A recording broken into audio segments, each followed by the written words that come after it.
वेद अपने फोन पर बात करते हुए जैसे ही अंदर आता है कि दादी माँ कहती हैं, आ गए तुम। अब जल्दी से तैयार हो जाओ, मैंने आज के फंक्शन में पहनने के लिए तुम्हारे कपड़े तुम्हारे कमरे में रखवा दिए हैं। दादी माँ की बात सुनकर वेद अपने कमरे की ओर चला जाता है। इस बीच उसने एक बार भी आसी का जिक्र या उसके बारे में जानने की कोशिश नहीं की थी। यही बात एक साइड में खड़ी आसी को देखकर बुरी लगती है, और वे इस शादी का सच अच्छे से जानती भी थी। और ऐसा भी नहीं था कि वेद ने उसे किसी तरह का झूठ कहा हो, बल्कि उस रात लेटर में ही सही उसने सारा सच बता दिया था कि ये शादी बस 6 महीनों के लिए ही है। लेकिन पता नहीं क्यों आसी को अब वेद के साथ एक अलग सा अपनापन सा महसूस होने लगा था।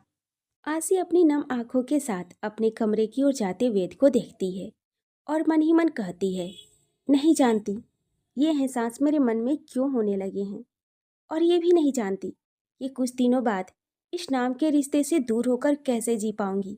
पर मेरा वादा है, जिस काम के लिए आई हूँ वे काम पूरा करके जाऊंगी। यही अनकहे एहसास अवेद के दिल में भी आसी के लिए पनपने लगे थे, और वही एहसास अब आसी के दिल में भी जगह बना चुके थे। पर दोनों बंधे थे 6 महीने की शादी के कॉन्ट्रैक्ट में, जिसे पूरा होने में अब कुछ ही वक्त बचा था। आसी की मुंह दिखाई का फंक्शन अब शुरू हो चुका था।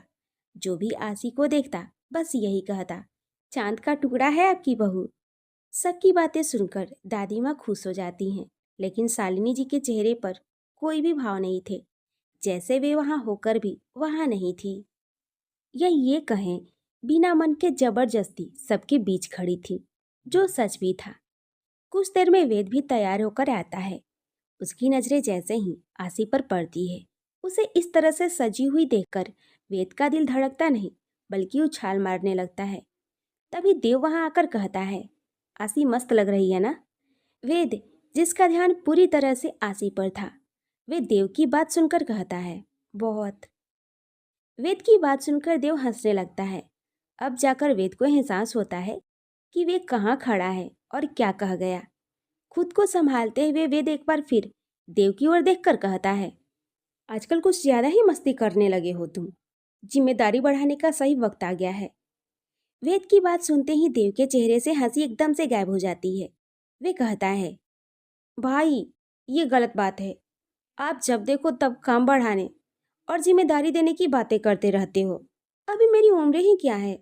हंसने खेलने की उम्र में जिम्मेदारी देना गलत बात है। देव की बात सुनकर वेद कुछ नहीं कहता और वहां से दादी माँ की तरफ बढ़ जाता है। तभी देव के कानों में हंसने की आवाज आती है। जब वे पलटकर देखता है तो वहां इस वक्त कोई और नहीं, पलक खड़ी थी, जो शायद वेद और देव की बातें सुन रही थी। देव को अपनी ओर देखते देखकर वे बोलती है, मुझे नहीं पता था कि मैं आज सुबह से बड़ी उम्र के बच्चे के साथ काम कर रही थी। वैसे सही बात है, हंसने खेलने की उम्र में जिम्मेदारी गलत बात। ये बोलकर वे हंसते हुए वहां से चली जाती है। पलक को इस तरह खुद पर हंसते देखकर देव कहता है, वेट अ मिनट, तुमको तो मैं बताऊंगा कि बड़ी उम्र का छोटा बच्चा कितना बड़ा है और क्या क्या कर सकता है। ये कहते हुए उसके चेहरे पर शैतानी मुस्कान आ जाती है। मुंह दिखाई के फंक्शन के बाद दादी माँ सब मेहमानों से कहती हैं, माफ कीजिएगा, हमें किसी कारणवश बच्चों की शादी जल्दी करवानी पड़ी, और इसी वजह से आज आप सबको अपनी खुशी में शामिल किया है। आप लोग भी दोनों बच्चों को अपना आशीर्वाद दीजिए, ताकि ये दोनों अपनी जिंदगी के हर आने वाले दिन को एक साथ खुशी खुशी जिएं। कुछ मेहमान कहते हैं, अरे कोई बात नहीं, बच्चों की खुशी में ही सबकी खुशी। वैसे आपकी बहू के परिवार से कोई भी नहीं आया क्या? वे क्या है ना, इतना बड़ा फंक्शन और उसमें बेटे के ससुराल से कोई भी नहीं आया, काफी अजीब बात है। पहले अचानक से शादी और अब किसी का ना आना। एक मेहमान के कहने पर बाकी मेहमान भी बातें बनाने लगते हैं। आसी के दिल में दर्द हुआ, क्योंकि उसका परिवार कैसा था और उसे कितना प्यार करता था, ये उससे बेहतर कौन जानता था। वहीं वेद की नजरें भी आसी पर चली जाती है। बेशक वे आसी के परिवार या उसकी पिछली जिंदगी के बारे में ज्यादा नहीं जानता था, सिवाय इसके जितना उसके असिस्टेंट राज ने उसे बताया था। फिर उसके और आसी के बीच ऐसा कोई रिश्ता भी नहीं रहा था। आसी की आंखों में उसके परिवार का जिक्र सुनकर जो खालीपन था, वे वेद की नजरों से छुप नहीं पाया। उसे आसी की आंखों में ये खालीपन बिल्कुल भी अच्छा नहीं लगा। वे कुछ कहता उससे पहले ही गेट की तरफ से आते शोर ने सबका ध्यान उधर खींच लिया। तभी सब देखते हैं कि कुछ लोग उस ओर से आ रहे हैं। उनके हाथों में रंग बिरंगे अलग अलग कलरफुल पेपर में गिफ्ट लिपटे हुए थे। उनमें से कुछ उम्रदराज लोग थे और एक दो लड़के लड़कियां भी।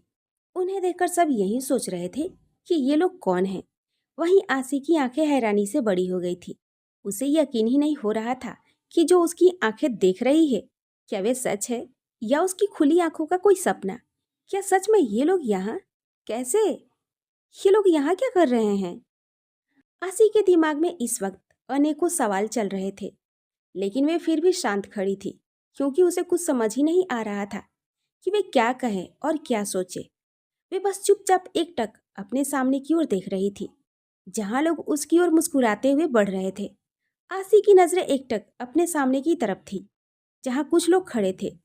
तभी उनमें से एक औरत की नजरें जैसे ही आसी पर जाती है, वे अपने होठों पर मुस्कान सजाए आसी के पास आकर खड़ी होती है और उसके गाल को अपने हाथों से छूते हुए कहती है, कैसी है हमारी बच्ची? अपने ताऊ जी और ताई जी को भूल गई? बिल्कुल भी याद नहीं आई हमारी? एक बार भी नहीं सोचा कि तेरे बिना हम कैसे जिएंगे? जानती है हमने कितना ढूंढा था तुझे, पर तू हमें कहीं नहीं मिली। वे औरत ये कहते कहते खुद को आसी की ताई जी बताती है। तभी वहाँ एक लड़की आती है। उसके चेहरे पर इस वक्त दुनिया जहाँ का मेकअप लगा हुआ था। या ये कहना गलत नहीं होगा कि वे पूरी तरह से मेकअप में नहा कर आई थी। लाल रंग का पटियाला सूट पहने, एक साइड दुपट्टा और सूट के आगे का गला इतना बड़ा था कि देखकर ही लग रहा था कि जानबूझकर इस तरह का सूट बनवाया गया था। वे लड़की आगे आकर अपने दूसरे हाथ से आसी की कलाई पकड़ते हुए कहती है, आप कैसी बातें कर रही हो मम्मी? आसी हमें कैसे मिलती? क्योंकि मिलती वे तब ना जब वे अपने शहर पंजाब में होती। वे तो यहाँ बेंगलुरु में है और शादी भी कर ली है और खुश भी है।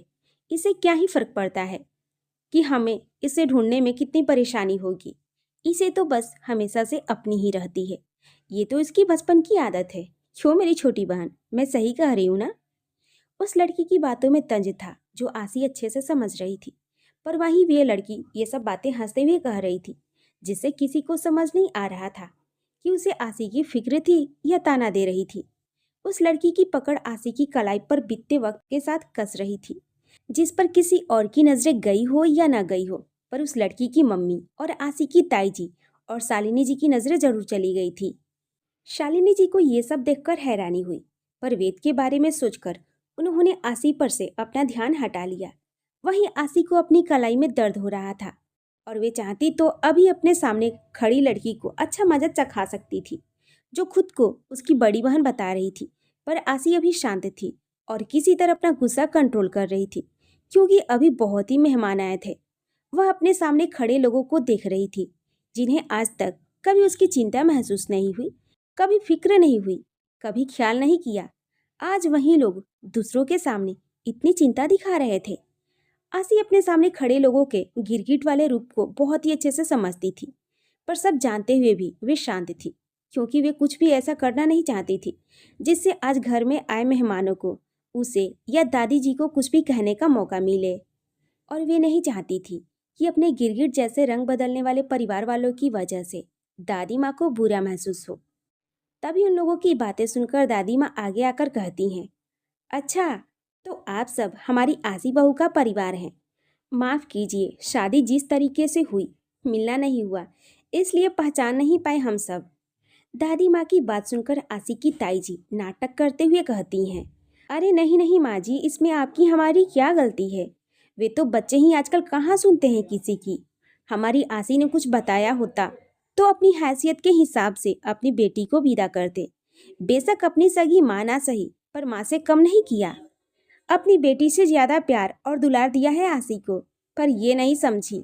अब आपके जैसे पैसे वाले नहीं हैं हम, शायद इसलिए आसी ने हमें अपने और दामाद जी के बारे में कुछ भी बताने लायक नहीं समझा। ये बोलते हुए आसी की ताई जी थोड़ी उदास हो गई। उनकी उदासी देखकर दादी माँ कहती हैं, हम समझ सकते हैं आपका दर्द। हमें भी जब पता चला तो अच्छा नहीं लगा, पर फिर बच्चों की खुशी देखकर हम भी खुश हैं। तभी आसी के ताऊ जी आकर कहते हैं, आप सही कह रही हैं माँ जी, जिसमें बच्चों की खुशी हो पर दुख तो होता है ना, अपने बच्चों के लिए कुछ नहीं कर पाए। भगवान जानता है, हमने अपनी बेटी काजल और आसी में कोई फर्क नहीं किया कभी। कभी नहीं सोचा कि आसी हमारी नहीं, हमारे छोटे भाई की बेटी है।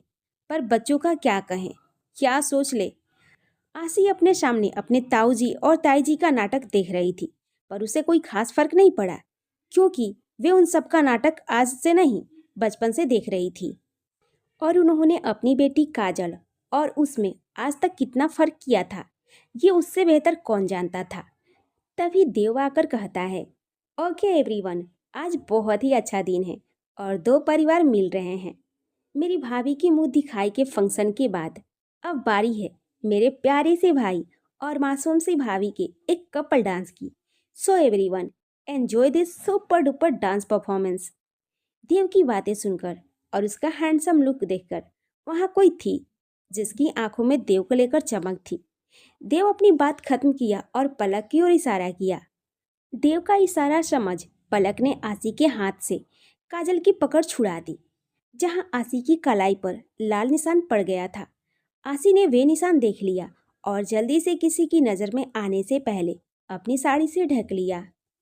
वे नहीं चाहती थी कि उसके निशान को देखकर कोई भी सवाल करे। वहीं पलक आसी को लेकर जा चुकी थी। देव इतना कहते ही वहां की सारी लाइट्स ऑफ करने का इशारा करता है। हल्की से नीली पीली लाइट जल जाती है और एक जगह लाल रंग की रोशनी पड़ती है जहां आसी और वेद खड़े थे। दोनों इस वक्त बहुत ही अच्छे लग रहे थे।